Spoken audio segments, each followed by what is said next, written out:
Why did Resident Evil work? It's not an unfair question. While many agree that it was Resident Evil 2 that turned the franchise into the powerhouse that it is today, it required the success of the first game in order to happen. A game that has been released several different times and remastered twice.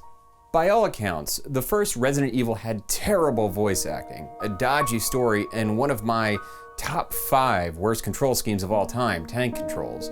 And with all that going against it, the game turned out to be a hit. Why? Well, today on Arcadeology, we're going to dive into the creation and subsequent success of Resident Evil. The horror genre was underutilized in the early days of the game industry. Before the crash of 1983, there were only a few games that could be reasonably considered horror, like 3D Monster Maze. In the decade that followed, most of which was during a boom in the slasher genre, there were more efforts to design horror games. And some of these games were both successful and memorable to this day. These include Splatterhouse, Alone in the Dark, System Shock, and more. But there wasn't a moment in which the industry collectively decided to push toward developing horror, at least not yet. In the late 1970s, Space Invaders prompted many companies to ride the defending the Earth against alien invasion wave, and Pac-Man created a fascination with maze chases. Super Mario Bros. Pushed everyone in the direction of side-scrolling platformers. Horror's gaming moment arrived in the form of Resident Evil. Called Biohazard in Japan and released in 1996, Resident Evil sparked a golden age of horror in game development that lasted through the early 2000s. The game's origin, though, dates 7 years prior with another game titled Sweet Home. Now, Sweet Home was something that was out of place when it was released in a good way. The game is a top-down 8-bit RPG that graphically would look familiar to fans of old-school Final Fantasy and Dragon Quest games. Unlike those games, though, it was a horror title based on a Kiyoshi Kurosawa film of the same name.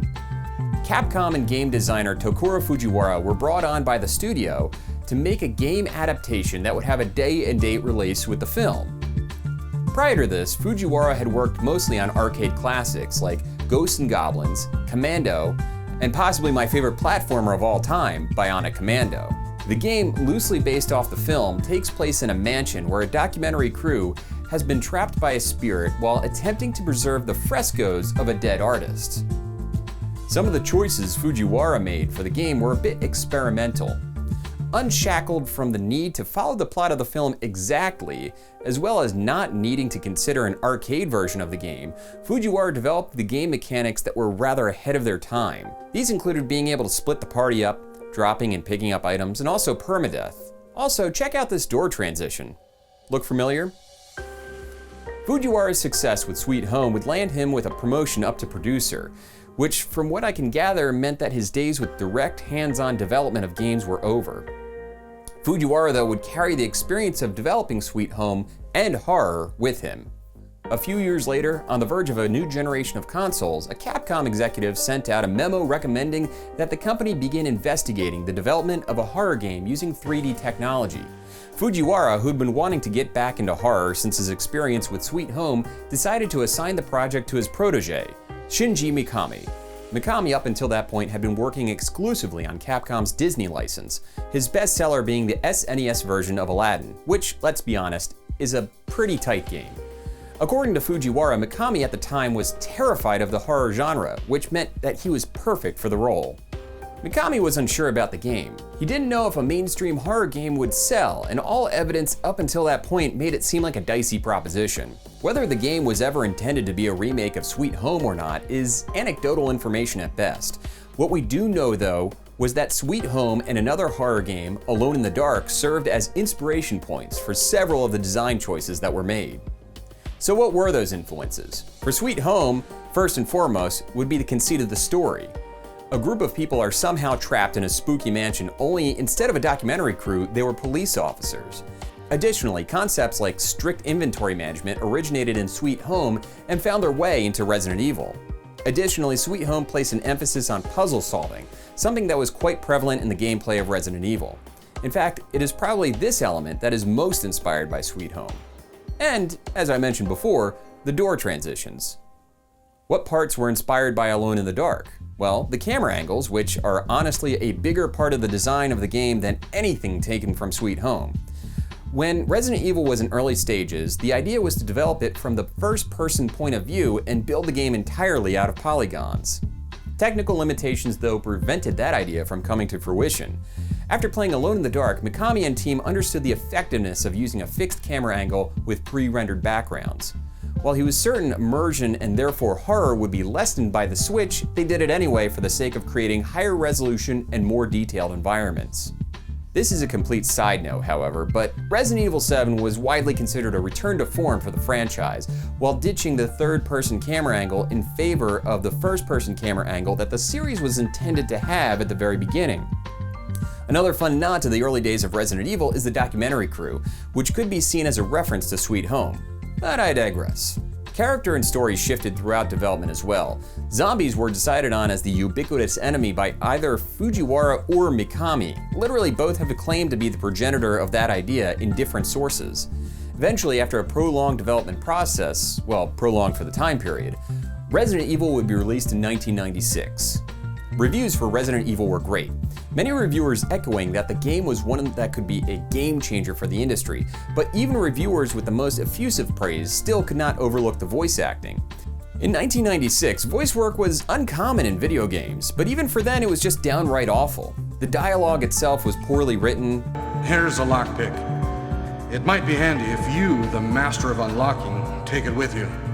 And it was a combination of poorly written and poorly spoken that made Resident Evil's voice acting the height of hilarity. Hope this is not Chris's blood. Historically, it was the voice talent that has been blamed for this, but is that fair? Well, according to DC Douglas, the current voice of Albert Wesker, no, it's not. On a voice acting panel in 2014, Douglas, unprompted, defended the work of Sergio Jones, the original Albert Wesker, stating that in the early days of game voiceover work, actors were often brought into a booth with all their lines printed on a spreadsheet with no context given as to when these lines were actually being spoken. The director would then have the actors read each line with a different emphasis on each word, and then the files would be sent to an audio engineer in Japan who would pick and choose dialogue based on what sounded best to his ear, not what sounded best to the ear of an English speaker. Special thanks to Josh Wartinen from RetroEvolve.com for this information. Another common criticism of the game were the controls. Similar to those used in Alone in the Dark, tank controls were a necessary evil because of the fixed camera angle. In traditional free-floating third-person camera angle games, the directional controls are relative to the camera. When the camera angle is fixed the way it was in these two games, the orientation of the camera relative to the character had the possibility of switching between rooms. Therefore, left from one camera angle would not be left in another. Does that make sense? Tank controls solved this problem. On the D-pad, up was forward, down was backward, right and left rotated the character clockwise or counterclockwise respectively. The downside of these controls were that it made moving your character in any sort of evasive manner extremely difficult. Perhaps this added to the tension, but for me it was often immersion-busting frustration. Strangely, something that I saw repeated several times across reviews in different major publications of the game was praise for the story of the game. Maybe I'm pretty far off base, but the plot is intriguing in that it exists. If you place it directly into a movie, you'd be accused of writing derivative pulp fiction, but without the self-awareness that modern pulp stories bring to the table. That being said, did the plot factor into the game's success? Maybe. Let's talk about that success and the possible reasons for it. First, the rental gambit. Did you know that there was a difference in the difficulty between the Japanese and US versions of the game? Most of the time that means the game was harder in Japan and easier in the United States, but in this case it was the reverse. In the mid-90s, rental store chains were a big deal in the States, and many of them carried all the latest video games. Capcom of America wanted the game to be more difficult so that it was less likely for the game to be completed on a rental. Now, it would be tough to determine whether this had any impact without some raw data that I have a feeling Blockbuster is in no longer a position to provide. Still, that's one possibility. Let's talk about the marketing. From what I can find, the game had a commercial that aired, but only in the Japanese market.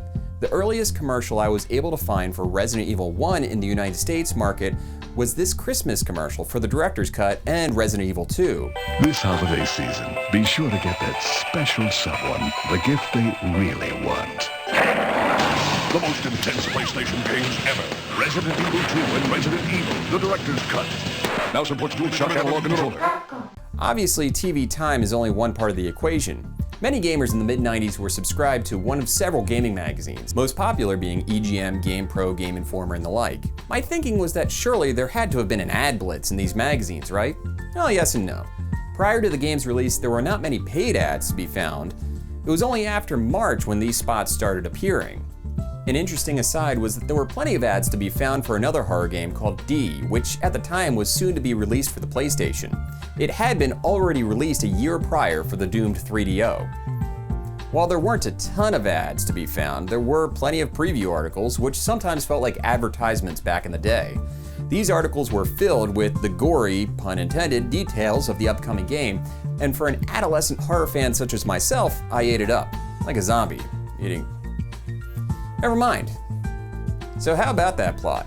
Well, despite the plot being, by my subjective measure, kinda bad, the fact that it existed and had a tremendous amount of detail was no small feat for the type of game that Resident Evil was.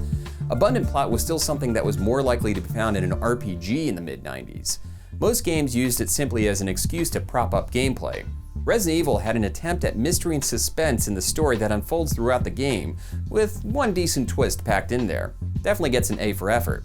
And how did this factor into the success? This is probably the most anecdotal piece of this video, so take it with a grain of salt. But I recall in the early days of Resident Evil's release, there was enough plot to spark conversation amongst other kids my age. Rumors about Wesker surviving the Tyrant's attack were born immediately at the lunch table, as well as other elements. The plot, mixed with Easter eggs and hidden items, possibly contributed to a strong word-of-mouth campaign, which was gold to game executives in the 90s. But keep in mind, that is just my conjecture. Finally, let's circle back around to what started me on this discussion: genre. Perhaps the executives at Capcom simply augured the future correctly and identified that finally, the market was actually ready for a horror game, and Mikami's team managed to capitalize by offering gamers something inspired by some of the best horror games of the previous few years and remixing it into something brand new. Now, as I mentioned at the top, the original Resident Evil would be re-released several times over the following years. The director's cut promised to restore the gore to the cutscenes, except it didn't. Capcom blamed it on some sort of localization issue. The director's cut also returned the game to its original difficulty by adding in an auto-aim that was in the original Japanese version and had been stripped away for the American release. The director's cut would be released again with DualShock support, and possibly the most controversial change: a completely brand new score by composer Mamoru Samagochi. Samagochi, known as Japanese Beethoven because of his deafness, created a new score for the game that was widely panned. Just listen to this one track.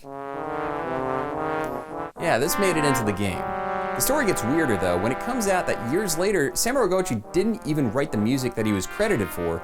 He had been paying a ghostwriter. So not only was it bad, it wasn't even his bad. Such a weird moment in gaming history. The horror genre in gaming did go on to see a boom period after Resident Evil's release. Capcom benefited with continuing the Resident Evil franchise, as well as starting the Dino Crisis series, which was basically Resident Evil with dinosaurs. Konami threw their hat into the ring with Silent Hill, and Square Enix had Parasite Eve. Clock Tower, an SNES game which predated Resident Evil, was given new blood, pun intended, as a 3D survival horror. For all the fun and quirks of the first Resident Evil as a relatively early PlayStation game, it ultimately aged rather poorly. It's interesting to look back on the 3D games from the mid-90s and compare them to the pixel art games of the same time.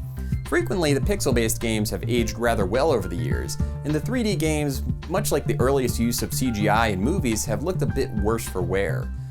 Combined with the shoddy voice acting, Resident Evil was ripe for the remaking when it came time to honor a contract Capcom had signed with Nintendo. But the remake, and what it meant for the franchise, is another story altogether. So that'll do it for this episode. If you like this stuff, take a look at this video on the history of Dark Souls. You can find the channel on Twitter at Arcadeology, or you can follow me for my own personal thoughts at SpoilerKevin. Until next time, thanks for watching Arcadeology.